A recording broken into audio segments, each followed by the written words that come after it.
J'avais envie de vous faire une bibliothèque idéale au rayon Batman. Eh bien, nous allons vous présenter les meilleurs titres, les incontournables, ceux qu'il faut avoir, ceux qu'il faut avoir lus et ceux qu'il faut avoir en mémoire lors des dîners en ville. Quand on vous pose la question, alors plutôt Frank Miller ou plutôt Scott Snyder, plutôt Jeff Jones, qui est votre auteur préféré? C'est important, les dîners en ville.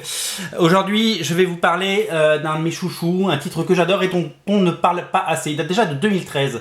Je ne sais pas si vous vous rendez compte. En 2013, DC Comics décide de créer une collection pour les nouveaux lecteurs qui s'appelle Terre 1. Le but n'est pas de prendre le Batman qu'on connaît, ce Batman qui a traversé les époques, les âges et les générations, mais de se dire, tiens, on va re-raconter Batman, les origines et des histoires nouvelles, ou recycler des histoires existantes pour un public nouveau et surtout pour un public donc, qui n'aurait jamais lu de Batman et pour un public qui n'a pas envie de se farcir les 600, 700, 800, 900, 1000 épisodes de Detective Comics et les 600 et quelques épisodes de Batman. Si vous prenez Batman Terre 1, vous avez tout, on vous plante le décor, on vous présente les personnages et on vous raconte une histoire neuve, pas besoin d'avoir de bagages avec vous. Tout est là dedans. C'est hors continuité, ce n'est pas dans la continuité de ce qu'on peut lire dans les Batman Rebirth ou les Batman Joker War et toutes ces séries Batman qu'on peut lire. C'est vraiment destiné aux nouveaux lecteurs et c'est vraiment destiné à un lectorat curieux de découvrir des bonnes histoires. Le but n'est pas juste de raconter les origines, mais de demander à des auteurs, Jeff Jones, Gary Frank, on va en parler, de nous donner leur vision des origines de Batman et de nous proposer une alternative, de changer des petites choses, de corriger des erreurs du passé et de nous proposer la meilleure version possible des origines. C'est un petit peu le même modèle qu'Ultimate Spider-Man ou Ultimate X-Men chez Marvel qui nous proposait de nous re-raconter de façon moderne, de façon intéressante avec les techniques narratives, avec la façon de raconter une histoire et surtout le niveau de dessin d'aujourd'hui qui suit évidemment les critères des choix de choses qu'on veut lire de nos jours, les origines de Batman. Donc Batman, tout comme Superman, parce qu'il y a aussi un Superman Terre 1 qui a été fait, Wonder Woman Terre 1, il y a toute une collection. Batman a eu droit à son Terre 1.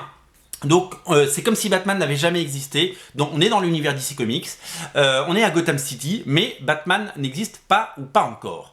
Batman va exister très très vite, vous allez le voir. C'est une série en 3 tomes. Le premier tome est disponible depuis 2013, le deuxième tome est sorti en 2016 et le troisième tome sort aux États-Unis cette année et on devrait la voir, on l'espère, en fin d'année chez Urban Comics. Pour le moment, 2 tomes sont disponibles en version française et un troisième tome arrive cette année. Alors moi, en reparcourant en préparant cette émission, je me suis rendu compte que Gary Frank me l'avait signé. Et ça, c'est quand même super classe. J'avais complètement oublié, ça a des agréables surprises, oublier ce genre de choses. Nous sommes à Gotham City. La ville est complètement corrompue. Le maire, c'est Oswald Cobblepot, c'est-à-dire le personnage du pingouin, qui devient maire et la pègre c'est son terrain de jeu. La ville est pourrie, la ville est dégueulasse, la ville est évidemment menacée par tout type de criminels et quelqu'un décide de faire front et se dire je vais arrêter tout ça, je vais me présenter. C'est Thomas Wayne, le père de Bruce Wayne. Et il essaie évidemment de revenir il essaie de briguer la mairie, mais il n'y arrive pas et il se fait assassiner avec sa femme sous les yeux de son enfant Bruce Wayne. Donc, évidemment, Jeff Jones, le scénariste, a pris des libertés par rapport à l'histoire de base et nous propose évidemment sa version.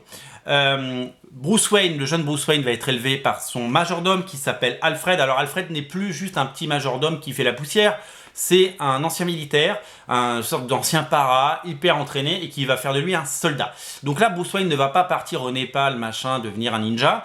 Non, il va être entraîné, il va être formé par notre ami Alfred. Et nous allons découvrir les premiers pas d'un Batman complètement novice et d'un Batman qui n'est pas encore au point et qui finit souvent la tête dans les poubelles et qui se prend les pieds dans le tapis parce que il n'est pas super entraîné comme il devrait et il n'est pas évidemment, regardez la tête d'Alfred, c'est pas le même, c'est pas l'Alfred de papa ça c'est de l'Alfred moderne et de l'Alfred très très frais. Nous allons découvrir donc à travers quelques flashbacks le destin, l'entraînement et la nouvelle vie de ce Bruce Wayne qui va apprendre son rôle de châtelain, son rôle d'héritier, son rôle de milliardaire et son rôle de Batman. C'est une véritable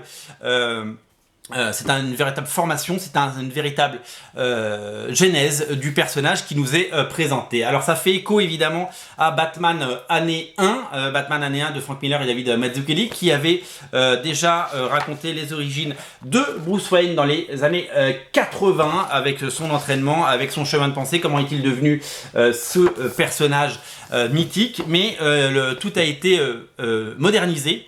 Tout a été revu. Jeff Jones est un auteur, il a apporté sa plume, sa patte, ses idées, et le dessin de Gary Frank, génial Gary Frank, est venu couronner le tout, puisque chaque page est absolument divine.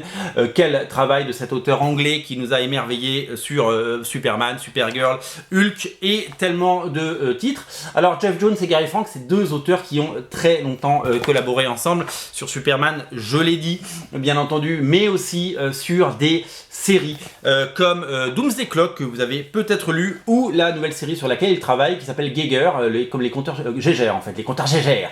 Les compteurs Geiger, moi je disais Geiger parce que ça sonne mieux, mais c'est les compteurs Geiger, où un super-héros né d'une explosion atomique, série qui cartonne aux États-Unis et qui va certainement faire son apparition en France très bientôt. Jeff Jones, Gary Frank, deux auteurs qui travaillent très bien ensemble, des deux auteurs qui ont des choses à proposer. Comme je vous le disais, donc 2 tomes sont disponibles. C'est une formidable relecture. Pourquoi il faut le lire et pourquoi il faut l'avoir dans sa bibliothèque? C'est simple.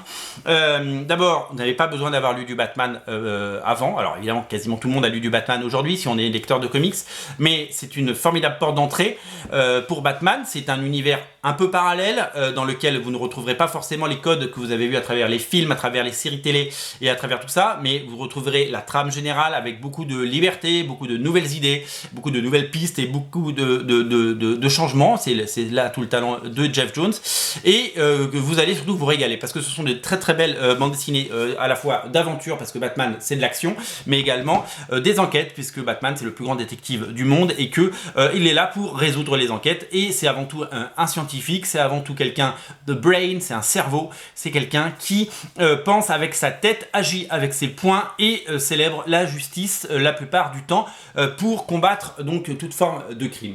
Le premier tome se consacre évidemment au chemin qui fera de Bruce Wayne un Batman incorruptible et son combat contre Oswald Cobblepot, et le deuxième tome va vers quelque chose de plus différent puisque je vais pas vous raconter la fin du premier tome parce que j'ai pas envie de vous la spoiler, mais un nouveau méchant qui s'appelle le Sphinx va assassiner plusieurs personnes et lancer une espèce de vague d'effroi sur Gotham City, et il y a d'autres personnages qui ressemblent un petit peu à un crocodile, je vous laisse deviner, qui va évidemment faire son apparition. Donc l'univers s'étend comme vous le voyez dès ce second tome. 2 tomes à découvrir sur originalcomics.fr, 2 tomes incontournables, 2 tomes en attendant le troisième. On reparlera évidemment de Batman Terrain à la sortie du troisième tome, une série qui n'a que des qualités, une série qui a plu à la plupart des lecteurs et qui